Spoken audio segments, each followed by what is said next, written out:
Welcome to The Explainer. Today, we're diving into what really makes Go, well, Go. We're talking about its incredible approach to doing multiple things at once. We're going to go from the absolute basics all the way to the magic that's happening under the hood.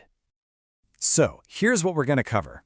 First, we'll nail down the crucial difference between concurrency and parallelism. Then, we'll introduce you to Go's secret weapon, the Goroutine, and see how it stacks up against traditional threads. After that, we'll check out the tools you absolutely need to manage them, and finally, we'll lift the hood and see the scheduler that makes it all possible. All right, let's get right to it.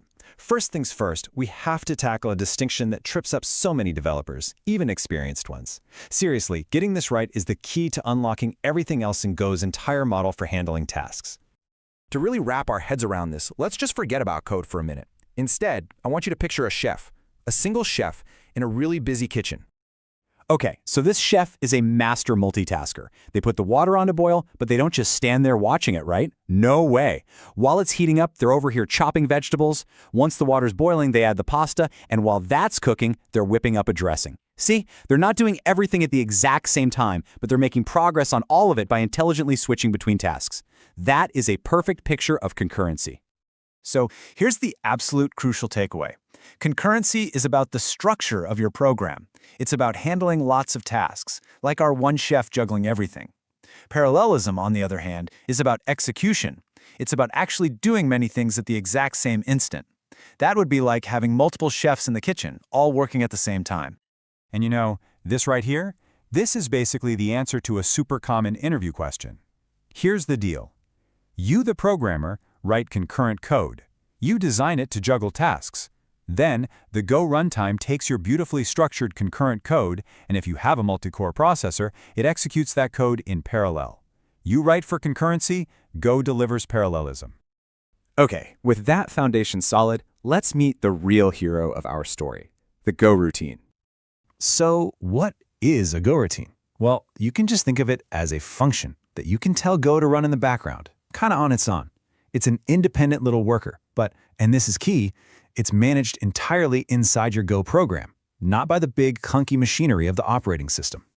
And starting one is, it's just ridiculously simple. You literally just put the keyword Go right before you call a function. That's it. Boom. You've just launched a concurrent task. It's that easy. But wait, this amazing simplicity comes with a really critical rule that you have to know.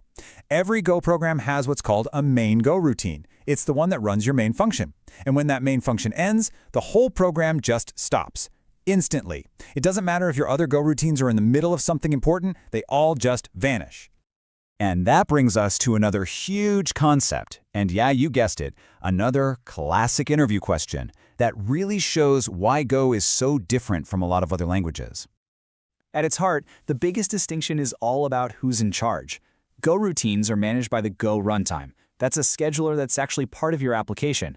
OS threads, on the other hand, are managed directly by the operating system kernel, and that's a much heavier, much slower process.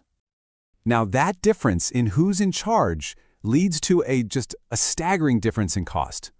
A Go routine starts with this tiny little memory footprint, just about 2 kilobytes, and it can grow if it needs to. An OS thread? Nope. It usually reserves a whole megabyte, or even more, right from the get-go. We're talking orders of magnitude difference here. And this is where the magic really happens. Because they are so incredibly cheap, you can easily run hundreds of thousands or even millions of Go routines inside a single program. If you tried to do that with OS threads, your system would just grind to a halt. It's not even possible. So we've established we can create a million of these workers, but we also know we can't just let our main program exit and kill them all off. So how do we actually manage all of this? How do we wait for them properly? Just throwing in a timer and hoping for the best is a terrible idea. It's a fragile hack, don't do it. The professional, the correct way to do this in Go is to use a tool from the standard library called a wait group. A wait group is basically just a simple safe counter. It's like a checklist. Before you launch a Go routine, you call add one to say, hey, I've got one task starting. Then, inside your Go routine, you use defer wg.done. That defer keyword is super cool. It just means run this line of code right before this function exits, so it guarantees you check the task off your list. And then back in your main function, you just call wg.wait, and it will literally just pause right there until the counter hits 0. Simple and completely reliable. And the toolkit doesn't stop there. There are two other essential tools you'll use all the time. First up, channels. Channels are one of Go's most famous features. The best way to think of them is as type-safe conveyor belts that let your Go routines safely pass messages and data back and forth. Then, for those simpler cases where you just need to protect a piece of data that's being shared, you can use a more traditional lock called a sync.mutex. Okay, now for the really cool part. This is the stuff that senior engineers absolutely need to understand. How does Go actually pull this off? How does it manage potentially millions of Go routines so efficiently without the whole thing just falling apart? Well, the secret sauce is a highly sophisticated piece of engineering built right into the Go runtime. It's called the MN scheduler. This scheduler is like the master chef running a giant kitchen. First, it does something called multiplexing. It takes your your many Go routines, and runs them on a small number, N, of actual OS threads. It's incredibly efficient. Next, it uses a work stealing algorithm. So if one of your CPU cores finishes its tasks and its thread is about to sit idle, the scheduler lets it steal work from another, busier thread. This keeps all your CPU cores humming along at maximum capacity. And finally, and this is so crucial, it intelligently handles blocking calls.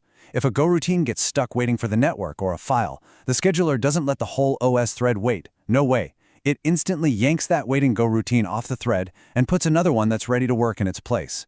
This prevents bottlenecks and ensures no processing power ever goes to waste. So, if you remember one thing, it's this. Stop thinking of Go routines as just cheaper threads. They're not. They are a much smarter, more powerful, and way more scalable abstraction that is built on top of threads. And it's this abstraction that gives Go its concurrent superpowers. At the end of the day, by making concurrency so cheap, so easy, and so powerful, Go just opens up this whole new world of possibilities for building incredibly fast and efficient software. So the only real question left is, now that you have the power to launch a million workers at your fingertips, what are you going to build?